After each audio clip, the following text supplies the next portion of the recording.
Nampak kan? Sana tinggi, sini rendah. Assalamualaikum. Koma. Teman ada dekat Sungai Merap. Ni member kita.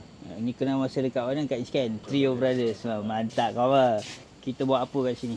Dia bagi tahu auto gate dia rosak. Kadang boleh buka, kadang tak boleh buka. So bila teman datang, teman test, teman tengok dia punya motor ni tak ada apa. Motor dia elok je. Kalau tengok dalam tadi kita dah buka, kita tengok dalam pun tak ada benda lah yang rosaknya. Masalah dia satu je Koma ni.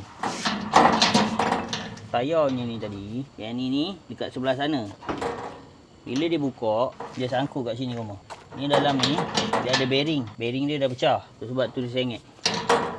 Kalau Koma kena auto gate tu jalan sikit, lepas tu tiba-tiba terkeluar. Satu sebab dia ni bearing rosak. Lepas tu satu lagi Koma punya level ni, jarak dia ni terlalu tinggi, terlalu dalam sangat, terlalu tinggi sangat. Tu pun semua masalah. Roda ni kalau 6 bulan sekali Koma kena tukar, tak sampai setahun dah saya kena tukar baru je kan. Punca dia sebab apa? Koma punya rail ni dah tak level. Ambil water level panjang. Itu punca Koma punya roda asyik pecah je. Lepas tu member teman bagi tahu, adalah dia panggil lah yang satu lagi tu type C kan. Dia khabar, oh ini kena tukar baru. Itu normal Koma.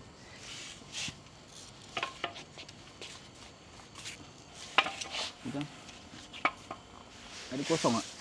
Alah. Tak ada. Cantik je level ni. Kat sini ada bonggol sikit.